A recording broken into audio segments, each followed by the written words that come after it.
Julius Abure was on air where he lays with falsehood through an interview granted to the press about the situation of things in Labour Party. And it is therefore expedient for us to set the record straight so that Nigerians will know who is saying the truth and who is not saying the truth. Among what he said that day was that the police has cleared him of perjury, forgery, and criminal conspiracy. I have with me here document that he publicly presented to the press. One on Ezeoko and the other on Murphy Imaseun.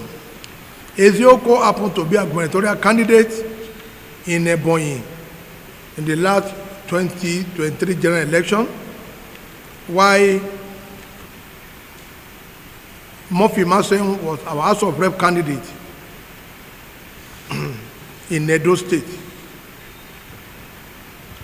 But for us, we won't delve much into this because Abure, we know, is a criminal and a forger, and we believe he must have forged this document because there are certain contradictory statements here as written.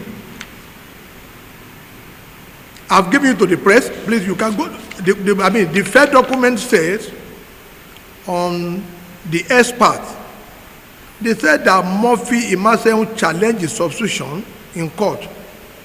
And the case went up to Supreme Court and he was declared as the candidate of Labour Party in Orio 1 Umwode constituency. And that controversy has resolved that issue in contention. Now, they now proceeded to legal opinion. The police here, according to what Abure submitted, said Murphy Paul Imaseun and Iwe Iku Oyenwen be charged for offenses of criminal conspiracy and giving false information to mislead the public servant, contrary to Section 97 and 178 of the Penal Code. What they wrote here was also what was written in the other one. But we want to make something very clear, that we do not believe this document here emanated from the Office of the Director General of Police.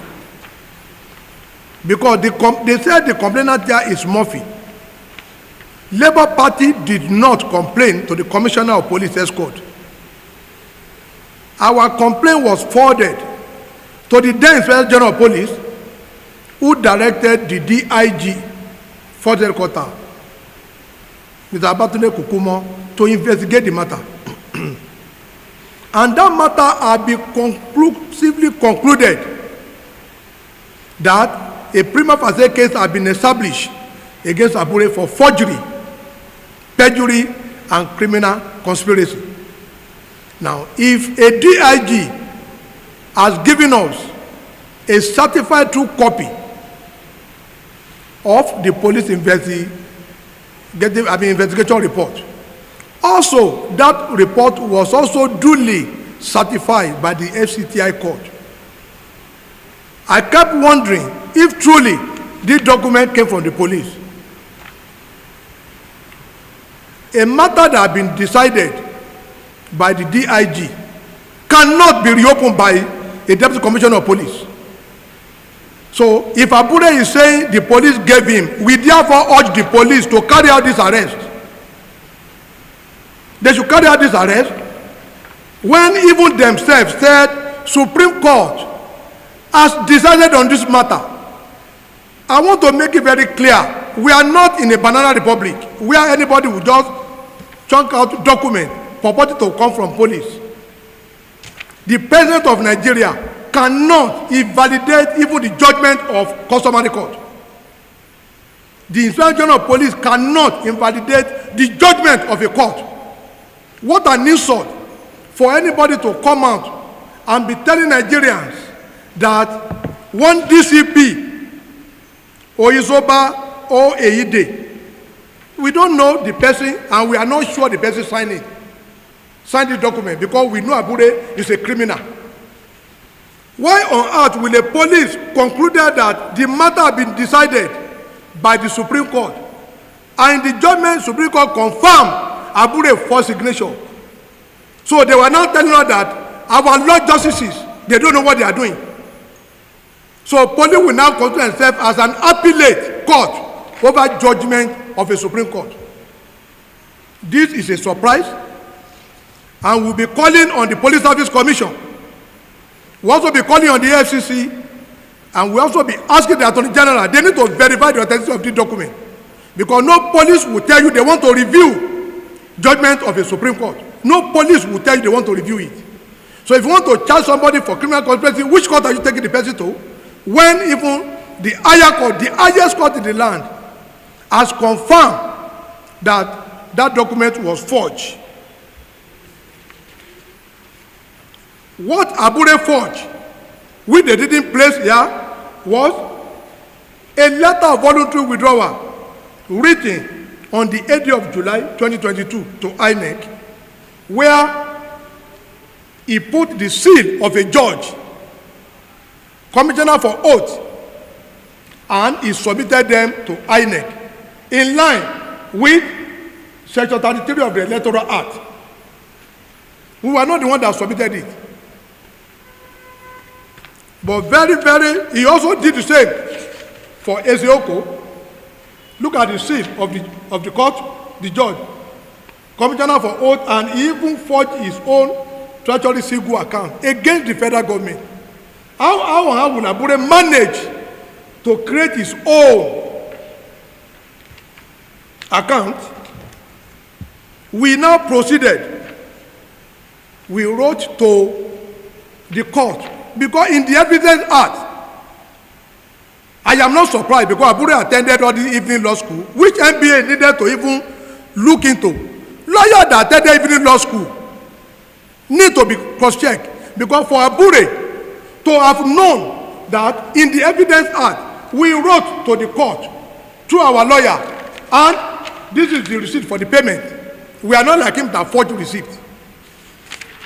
Lawal Fumilola, Director, Commissioner for Oath Department for the Registrar, said, your letter dated 3rd of November 2022 in respect about subject matter refers.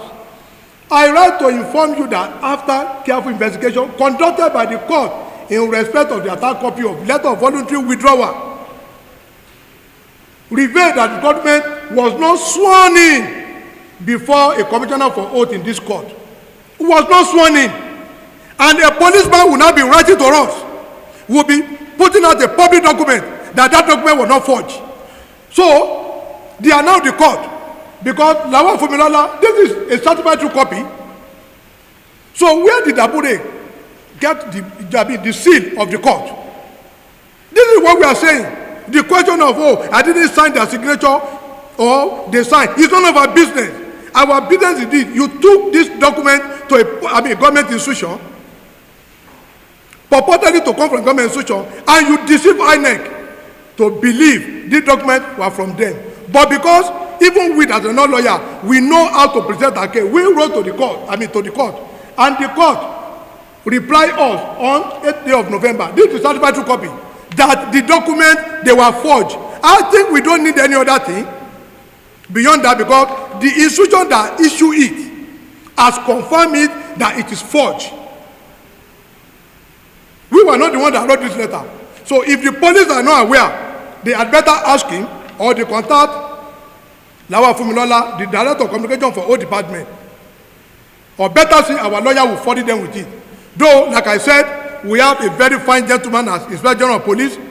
The person they said they signed it, we don't know. Because if Abure can forge the signature of a judge, I know he can forge the signature of the President of Federal Government of Nigeria. So I know he can do it. So we want to believe the police need to open investigation into this act, because this is an economic saboteur. Conduct like this, that you will be forging government documents. Such a person cannot be leading Labour Party. And that was why we now proceeded to court with all these documents, and Abure was restrained from himself, that was the reason why he went to court. We don't have any business with his matter in Benin. Our issue before the court in Abuja was that we presented out the document, and the court found favor in our document, and Abure was now restrained, and that is another is he subsisting, though he has filed appeal has been heard, but judgment has not been given. And we also want to make it very clear, Abure lied that he has a judgment of a federal court in that press conference from Edo State. He has a judgment that has set aside the judgment of the FCTI court. I think the Chief Justice of Nigeria need to look into Edo, because it's very obvious that Abure have pocketed the judiciary in Edo State. Every matter that happens, Abure will run to Edo State to go and get judgment. We don't know whether Abure is the registrar or is the chief judge of Edo State judiciary. I think the Chief Justice of Nigeria need to look into that, because we know no court can set aside the judgment of another court, except that court itself or an higher court. I am not a lawyer, and I stand on to be corrected. You cannot say you have gone to High Court in Edo State. They will now set aside the judgment of FCTI court when you know fully well that you have even appealed against that judgment through an SAN, through his own SAN, and legitimate. I think all of them need to just, lecture this guy, though he went to evening law school. I don't even know whether, he went to evening university to learn his law, but I'm not even sure whether he attended law school. I think that would be the function of the President of the Nigeria Bar Association, to carefully investigate this character so that they will not be impugning on the integrity of that very noble organization. In our own, this is the copy of the police investigative report concerning Abure, and I've given you paragraph 4 said, recommendation. From the investigation conducted so far, a prima facie case of conspiracy, forgery has been established against the suspect. It is the police that said this. So, if he's saying this was in March, if he's now coming back to say, the commissioner for escort has now reinvestigated the matter, we don't know who is the complainant, except he's going to tell us it is the police that are the complainant, why he is the defendant. For us, we do not know. On the INEC side, when we presented the copy of the judgment on the 11th of April, after the restraining order, Chief S.O. Onoja, SAN, was the signatory to this letter we wrote to INEC on the 11th. And myself and National Legal Advisor, we took this letter there. It was received. We now took it to one Toyin Babalola. He was the acting director of legal, now retired. Abure's name is still on INEC portal today because we were unable to raise $150,000 for Toyin Babalola. I repeat, Abure's name is on the portal today of INEC because the former director, acting director of legal, compromises her position. She's one of the most corrupt women we have ever known. She refused vehemently that we have to produce $150,000 because if she suspects we are working for Tinubu.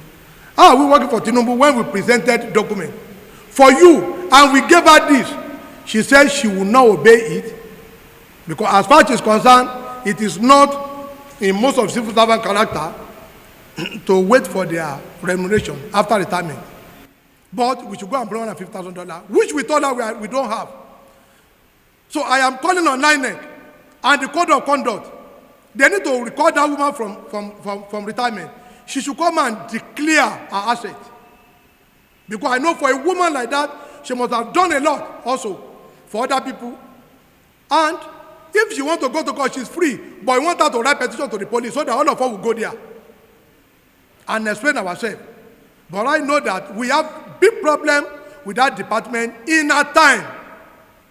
But to the chairman of INEC, let me state the category that the current legal department are doing what they were supposed to do. We do not have any problem with them. But during that woman, it was a hell of a story and hell of an association because we couldn't get anything done through her except you are able to part with money. Because she claimed Abure is paying heavily, we also have to pay. That is our reason there. And therefore, that was the reason why she refused to obey this order. We have it on record. It was submitted to Independent Electoral Commission. And all of you remember, there was a case of an assemblyman upon which even the now chairman of finance was convicted. Until when the man now filed appeal, it was the same woman that caused it to give certificate of return to someone. She will not. Until when the person went to court, just in order to tarnish the name of the chairman of the commission, who, out of his way now, managed to get himself out of that place, of the old quagmire. Everybody will Google it. You see, there was a time the man was convicted. It was the same legal department, because when letter come and you are hiding it from your boss, how do you expect, the chairman of the commission to act decisively on it? So, for us, like we said, on Labour Party, there have been complaints all over Nigeria about terrorism. And we are also calling on the President Bola Ahmed Tinubu, the Economic and Financial Crime Commission, the Director General of Police, and the DSS, that Abure is also using our bank account to fund terrorism. Because of late, Mr. Peter Obi has been trying to unify the party. Mr. Peter Obi has been, on top of the situation to unify the party. But Abure kept all these things to himself. The Fidelity Bank account, 41,500, 52,398. Zenith Bank, 1213, 704059 should be investigated by the authorities. This is where foreign donors donated money for Labour Party, which they are now using to fund the stabilization project of Nigeria, to cause violent overthrow of civilian administration, and also to fund terrorism. I repeat, Fidelity Bank, 41,500, 52,398. Zenith, 1213 704059. These are the accounts that Abure is using to fund terrorism, and that must be investigated. And we're also calling on Mrs. Olushi Okwara, the treasurer of the Abure faction, to provide detail of this account. We beg her to provide it to Nigerians. All of you will be shocked at the manner of people Abure transfer money to. And what exactly is that money meant for? Were they received for? Do they bid for any contract? Because where you are transferring 100 million to an individual, what for? They were just trying to do that to destabilize Nigeria. That is function of Abure. Because I don't see any reason why a president candidate that is having issue with a faction and trying to say, okay, let us come together. You, Abure, will now say, no, you don't want any peace in the party. It was because it's profiteering. So we are going to exonerate Mr. Obi from all this. He is not part and parcel, but Abure and Ojukwu, Clement Ojukwu, they are the brain, behind it for funding. So I will also plead for the police to protect that woman, Olushi Okwara, because once this press statement is out, she might be silenced. Because we knew what is going on between them now. She's ready to provide information to Nigerians so that at least we can have peace and stability in Nigeria.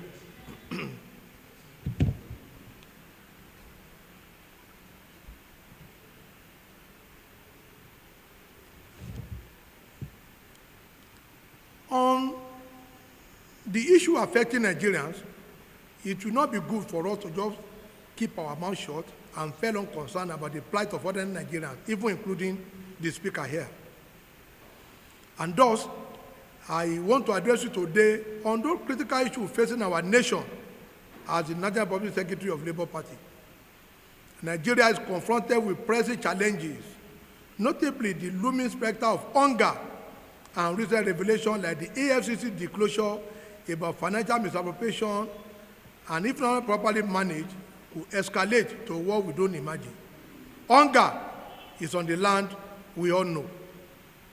Recent revelation, such as EFCC declaring Mrs. Emefiele and 3 others wanted for allegedly conspiring with Mrs. Emefiele concerning whose sum of money belongs to the federal government is condemnable. And one other disclosure also about a former deputy governor of Central Bank who we were told took $300 million of Nigeria money to buy shares for some person in Polaris Bank, Titan Bank, and Union Bank. We are aware that the DSL was interested and other issue in how the money was raised by the Titan Bank to acquire Union Bank, which has become effected.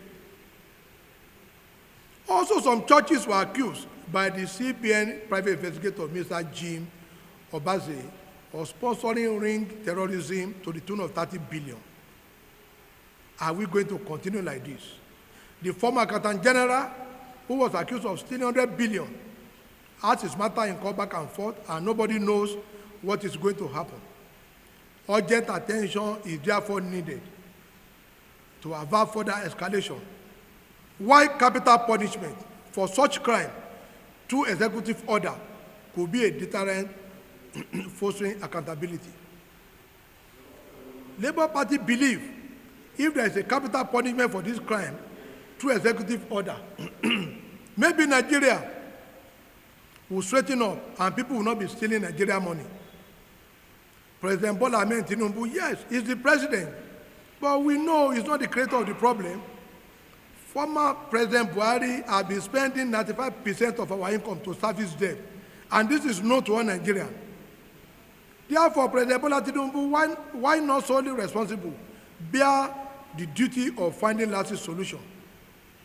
During Obasanjo, over 16 billion was spent on electricity and power, but nothing, $16 billion, but nothing was had. Who collected the money? During the same administration, 300 billion was spent to do turnaround maintenance for a refinery that are still on their ground zero.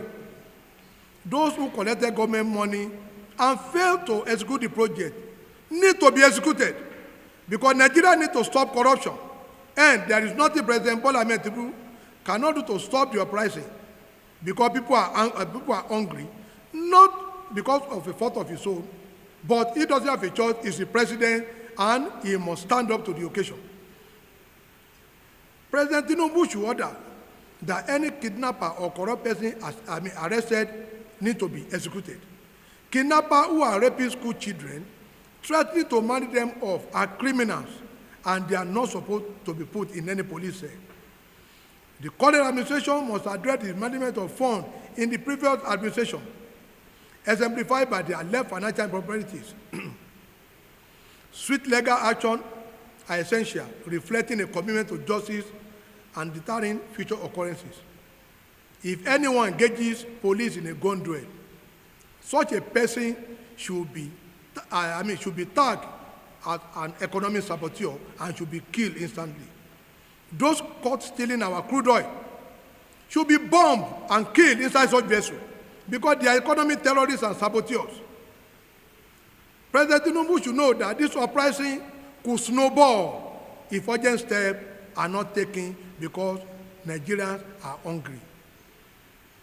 We advocate decisive action against corruption, proposing capital punishment, punishable by death, for kidnappers and corrupt individuals via executive order by the president, to beef up the IGP, DSS, and AFCC power. The rising threat to citizens demand stringent measures to ensure their safety. The rising tide of corruption and kidnapping and threat to school children necessitate stringent measures. We also condemn the APC attempt to shift blame on opposition party for the recent protests against economic hardship, as the like of Kenneth Ogongo, Dele Famoroti, and Aisha Yesu, who are parading themselves as Labour Party member and not our member. We urge the entities to effect their arrest over the statement and conduct against the Constitution, the Nigerian state, and the president. They all should be arrested for treason felony, which is punishable under the law, because any statement they made is on their own and not on behalf of Labour Party. Therefore, it is irresponsible to accuse opposition party, except Labour Party, for any misdeed of this fellow, because they are on their own and they know what to say at the right time, and they ought to know what to say at the right time or what not to say at the right time. Therefore, the ruling party must focus on addressing this issue rather than deflecting responsibility. As we know, the president is not at fault for the current trend of endemic corruption, but we believe he should be able to end the corruption. We urge President Bola Ahmed Tinubu to tackle corruption head-on, as failure to do so may lead to widespread unrest. The power to save our nation lies in his hand and that of Nigeria. He must be on the side of the people and not on the side of the oppressor. I repeat, the president must, as a matter of urgency, be on the side of Nigerians. When these executive orders are made, let us see those who will go on air to criticize the president. All of them should be arrested. Because when you are stealing Nigerian money and Nigerians are dying in droves, the president of Nigeria is the president over all Nigerians. He is not the president over few Nigerians who have correctly enriched themselves to the detriment of other Nigerians. So we are imploring the president to sign an executive order so that the IGP will now be able to carry out summary execution for any bandit that engages police in any gun duel. When kidnappers engage police in a gun duel, they don't need to arrange them in the court. All of them should be arrested and killed immediately. The Navy, once any vessel is caught stealing our crude oil, these are the economic saboteurs, they should inform the Air Force to bomb the vessel and not the occupant. I trust Nigerians. The day this executive order come into force, just like during the Buhari era, I know corruption will definitely come to an end in Nigeria. Thank you very much.